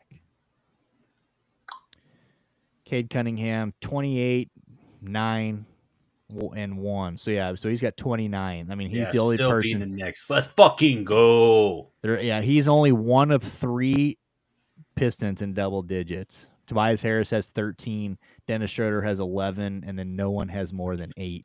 So he's got 30 of their 75 points. So shout out to Cade. Love Cade Cunningham. So let's go Yiddies, Detroit Pistons. Yiddy man. All right. Well, there's really not much else to chat about besides. So let's talk about this Nico thing. We'll end the show with this. Nico, which this is going to piss me off. This ad source thing. Nico Harrison. If everybody remembers, just a few days ago they had the that weird no media roundtable thing, which it came out today. Well, and if anybody read, so Tim McMahon was in that, right? He was one of the reporters in that. Pretty big back and forth of those two between him. Where Tim McMahon's really pressing him, and Nico didn't like it, and there, so, and then afterwards he basically said, like, I've got a lot more to say. I've got a big article coming out, about Dirk and, basically the Mark Cuban, all the whole situation going on over there. But it's going to be after they get eliminated, probably Thursday morning is what he said. So, which is so savage. I think they ended up winning one other game. So they won that game, but then lost the next one. So article came out today. We're not going to go through the whole entire thing, but it's a big fucking article. So if you guys are interested in that, please read it. I mean, it's a damn good article. Tim McMahon gets crazy in there. I mean, but both of you have read it. I know you and I, all 3 of us have talked about it. What do you guys think? Do you think this made, obviously Nico Harrison's situation's already bad, right? It's we're basically at we are front office mentioned the button on somebody earlier. Nico is hitting every goddamn panic button around him right now, right? So the sirens are going off, right? I mean, the boat is taking on water. We are sinking. Reading that article and then having the exit interview today, where was a pretty standard exit interview. I mean, obviously he was going to get a bunch of Luka questions. We didn't really hear too much, but he had that line where today they said, well, 2 things. One guy straight up says, "Why shouldn't you be fired?" Which was classic. And he was like, "I think I've done a pretty good job here." And he just fucking chuckled. Hilarious. You piece of shit. One guy said, did you not really understand how important Luka was to Dallas? And he straight up admitted, no, I knew that he was important to Dallas. I just didn't realize how important to Dallas. Talk about tone deaf as fuck, right? So after all of that, did it get worse for Nico after this article in today's exit interview, or are we basically just at a, it can't get much worse? We just kind of have to wait and see how this goes, because, in the exit interview, he did bring up the injuries are obviously a big part of it. And he kept talking about how there are contact injuries, which, because in this article, they bring up a lot of, the Smith guy, whatever his name is, Smith, the guy that helped Dirk and the guy that helped Luka, and them firing him and them getting rid of all these guys and bringing in guys that have never done anything with basketball and doing it his way. And now all of a sudden these injuries and people coming back, from AD coming back from his injury early and all these other guys coming back from injuries early. So he really was trying to make sure people understood these were contact injuries. He said nothing to do with the way we handled anything. So what do you guys think? Do you guys think it's worse for him now after the day he just had with this article and this exit interview? Or are we just so far gone that there's really, it's just not, it can't get much worse? I'll start. Well, you can go, Dale. You go first. It would shed more light on the total dysfunction of everything. Like Luka hiring his own doctors because he doesn't trust them. Like, like they're like, oh, you're gonna be out 2 weeks, and Luca's like, no, no, my doctors say I'm out 6 weeks. Like, that's a big fucking deal. If you got like 4 to 6 weeks, you can, how you heal, whatever. But a month, you guys are a month apart on an injury. That's a big problem, and it just. I feel like he had the Mavericks owner. He has a small man complex. I just reading that. That's exactly what I got. That he needed people to agree with him, and he didn't care how it did. It felt like Nico Collins has a small man's complex. That was one of the things when obviously you both read way faster than me, so especially our doctor over there. But I don't know. By the way, 2-1 Jets. Fuck. I bet it's a whiteout there too. But it yeah, that was the vibe that I got. That is a dude that is not confident in what he did, but he needed those six. I'll pull out the wrestling reference. Vince McMahon had Gerald Prisco and Pat Patterson there to pat him on the shoulder and say, "Yes, Mr. McMahon, you're doing great, Mr. McMahon. Even though it's a fucking tire fire, Mr. McMahon. We agree with you, Mr. That feels exactly what the Mavericks organization is, and it's a dysfunctional mess, and I will pass it on to front office." Yeah, that article, I don't know if it really gave anything new that we didn't know, like bombshells by any means. But I look, and we're Cleveland fans on this show. Maybe not Dale, but I think now you're just part of the club, so you're an honorary Cleveland fan. Thank you. This honestly, sincerely, this might be the most dysfunctional period in a sports franchise history that I can think of in recent memory. It literally reminds me of the Browns tanking with the fucking, what I'm talking about. What's the name of that fucking fat coach that we had? Freddie Kitchens, Hugh Yes, thank you Jackson. for Freddie Kitchens. That's who I'm thinking of. Literally, this is reminiscent of that collapse and how bad that franchise, our franchise at the time, was run.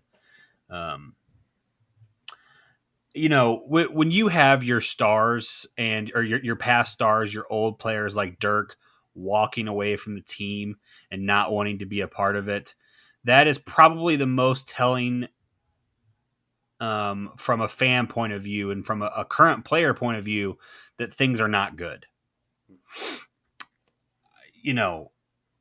Seriously, Nico has came in and single-handedly dismantled this entire franchise. The medical staff, the players on the court, the coaching staff. I mean, there is not one area left untouched by his reign. And it's Fuck that one guy he fired who was visiting his dying mom. Are That you one fucking guy, kidding me? That guy, oh yeah, you can't meet with me. And it was like right after Dirk's was it Dirk's retirement or whatever, or somebody's retired. It was Dirk's retirement. This is So the then goddamn off season, right? Like this is like we're not even playing basketball. We're not even playing basketball. And then he goes, "Oh, that's fine. We'll just do a video conference set. Did you not understand? I'm with my dying mother, so you're gonna fire me over a Zoom call." Can you believe he even got on that Zoom call? There ain't no fucking chance in hell I'm on that Zoom call. I was straight up like, "We'll talk when I get back." Send it in the mail. Yeah, straight up. You know what I mean? Like I got it. Got the message. I'm not fucking hopping on that Zoom call with you, dude. What's colder, getting fired on a Zoom call or getting your letter on your wedding day like CM Punk did? Nick? I mean, probably getting fucking Zoom called while you're visiting your dying mom. Probably. That would be for me, but people both are pretty fucking awful. Yeah, they're both awful. No doubt. None are good. But yeah, it like truly, I can't believe I can't believe the shit that he's actually put that franchise to. I am super glad that I'm not a Mavs fan. Seriously. Oh, imagine being a hardcore Mavs fan and just watching this crumble in front of your eyes and know that you're gonna be bad and you have no leadership to make you good. Yeah. I mean, what do you even do? Well, I'm interested to see what they're gonna do. I mean, I know that, as far as keeping him around, like I know that like the injuries might have saved him. Now, again, if it depends on what the owner believes. Like, if he believes that these changes that they've made by getting rid of Casey Smith and getting rid of all these people, I mean, like you saw that how like the people he brought in were like people that were like from football, guys that like that one guy doesn't even have the certifications to actually be a head trainer, but they got that exception or Yep. exemption from the league that said he'll get his certifications the moment like the moment the season ends. So basically they're like, brother, you can't even qualify for this shit. They're like, well, hold on. So they went and got this qualification, this exemption. So maybe if so maybe in my opinion, I think the fact that he couldn't put this team that he's envisioned, but again, you're now not going to see that team until if he survives through the off season. We're not going to see Kyrie for most of next regular season, so it's not like we're even going to see this team together until that. And Kyrie's got to opt in. There's a lot of things that need to go right with that. There's a lot that has to happen before they even Dallas Mavericks take the court again next year. Understand she's trying to make the Dallas hate them so she can move them. Nico's the scapegoat. She owns Las Vegas Sands Casino Company. That'd be crazy. Also, I did see a wild, which we're not going to get into today. We'll get into this sometime other. But I did see a crazy. I think it was was it a Post Dispatch? It was one of the St. Louis news outlets was talking about could the Bengals move to St. Louis, because that bitch said that she can move them wherever she wants after this year or something like that. Like their Wouldn't that be things up sweet? in Cincinnati, and she basically straight up was like, "Yeah, I can move this team wherever the fuck I want after this year or something." Imagine we got Joe Burrow. We'll talk about that another day. But they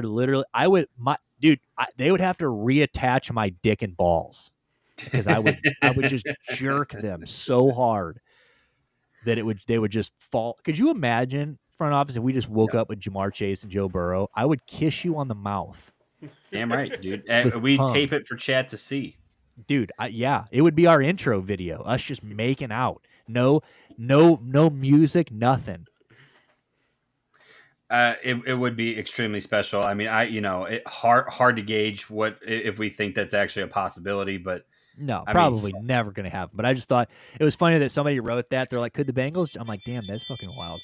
But yeah, maybe the Mavericks do move. It would maybe that explains this. But either way, back on track. Nico, yeah, I just think that that maybe he gets through this offseason, but I just don't think so. I just think that there's no way. I mean, from what I understand, the owner was not happy that how Nico misjudged how upset this was going to make the fans and how much this was going to fuck things up.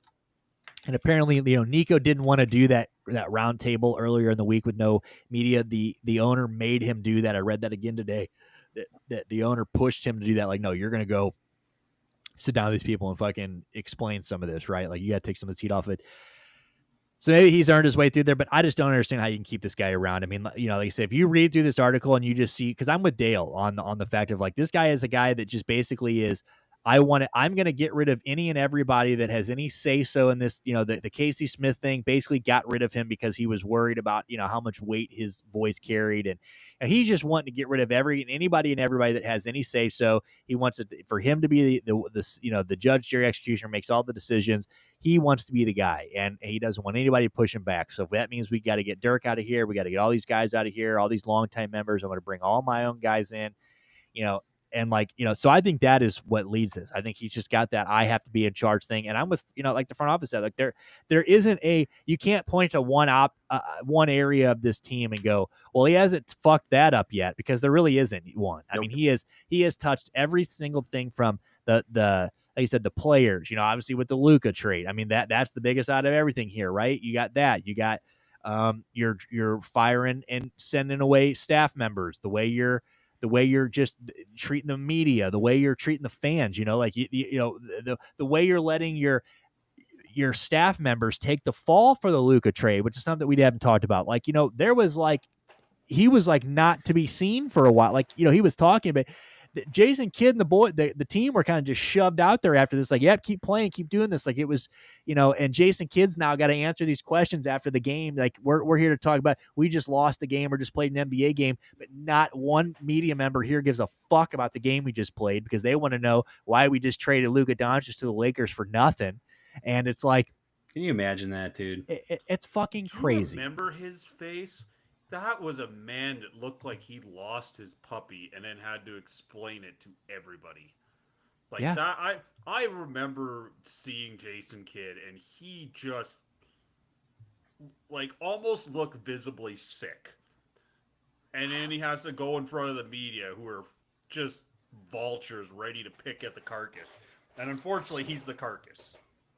Isn't that just disgusting? I mean, like you took some of the most respected guys in the name, Dirk, Jason Kidd, and make them look like fucking buffoons, like straight up, like look like they don't know what they're doing, they don't belong here.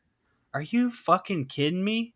I like I said, I have never felt more sorry for another franchise like fan base, probably than I do for them.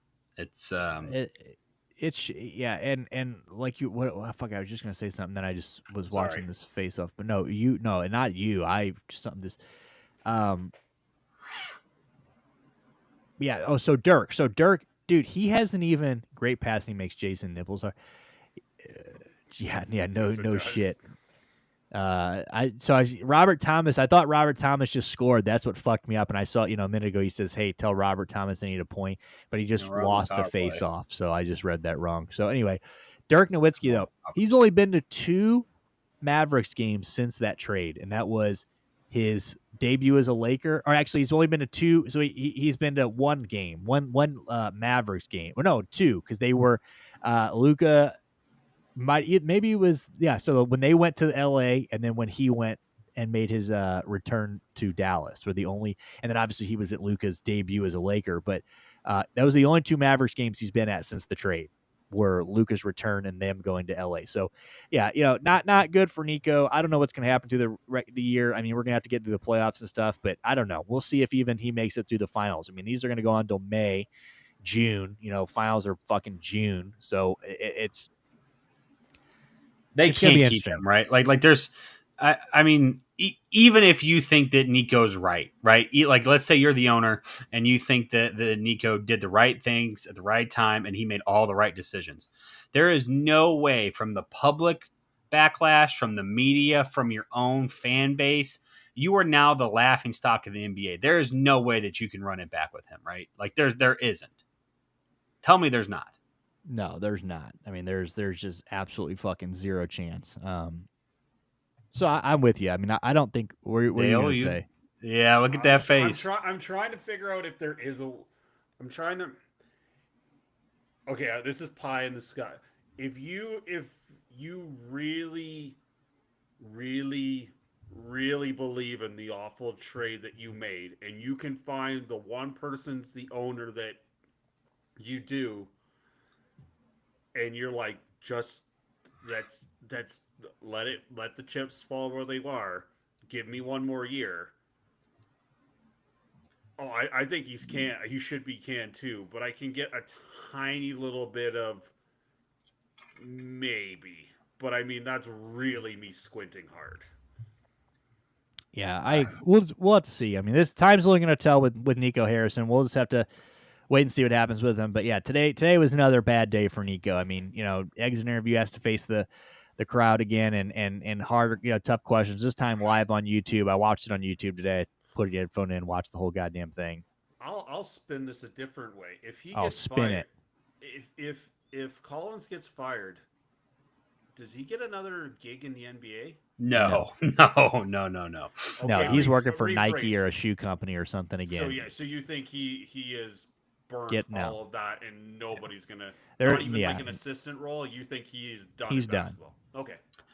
I don't think you can hire the new laughing stock of the league to any position. I have not heard one person with an honest basketball take say that anything he has done has been good for the franchise. Yeah, the fucking media in the city hate him. Every media person in the city doesn't like him. even in Even Browns before the fucking game tonight, nation. Charles Barkley was like, "Yeah, it's a good friend of mine, love him to death, but he needs to quit doing press conferences and realize the war's over. You lost." Yep. So, and that's Charles Thanks, Barkley Chuck. making sense, ladies and gentlemen. So, Thanks, Chuck. take that for what it's worth. But yeah, we'll see what happens. Like I said, I hope he gets fired. Fuck him. You know, I mean that's a Mavericks. They can't start healing until that guy's gone. That is for sure. Blues That's actually down a 8 really minutes good. ago, 2-1. I'm really That's starting to I just want to cry. What's my dad saying right now? that's a Passed about really 75 times, shot 0 in the last power play. Love that. So, yeah, Blues look like they're going to go down 2-0 to the Jets, which awesome, dude. Blues are going to get eliminated first round. Just makes my fucking dick hard. All right, fellas. Was there anything else you think we need to chat about? I mean, we're basically at 2 hours here. Is there anything, Dale? You look like you had something? No. No, guillotine. Everybody will be happy to know we were either 5th or 6th in through the first week of the 2-week competition. Yeah, I was gonna say I didn't look at it the last couple of days, but I know we were doing relatively good. Yeah, we are 100 points clear of there, and I think we were.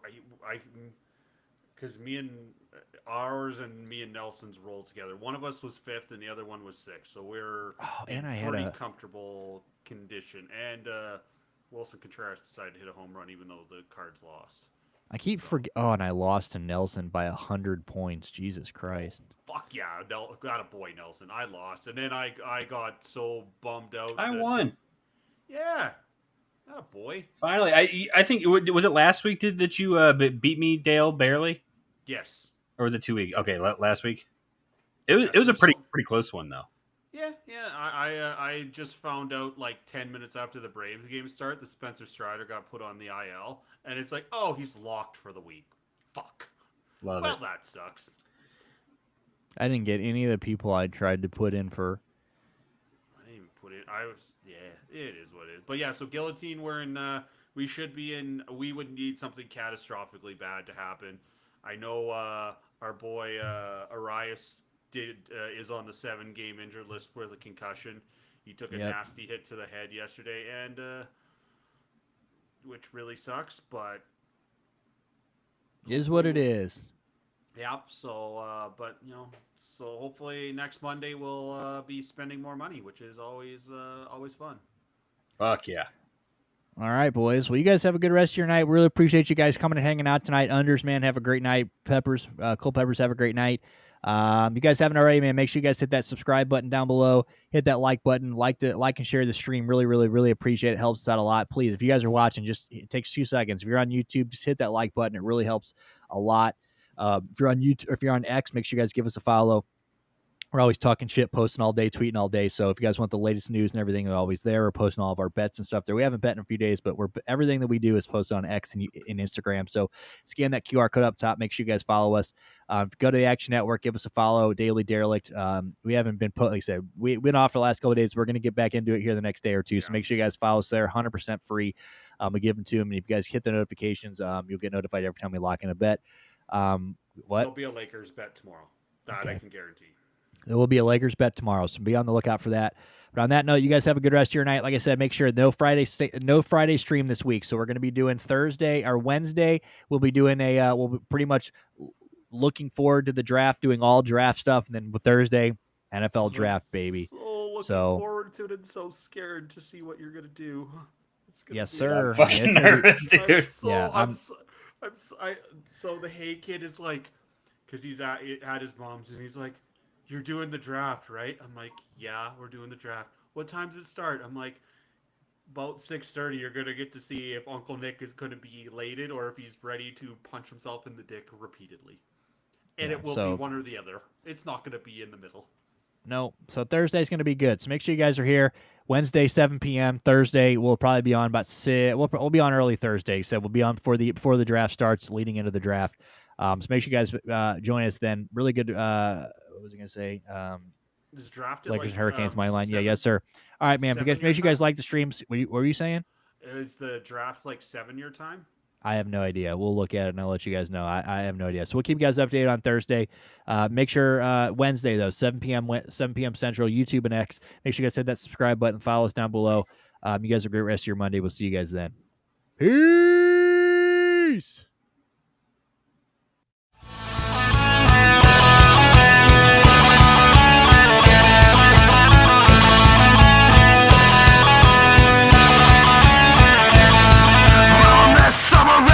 a truck and it's hilarious.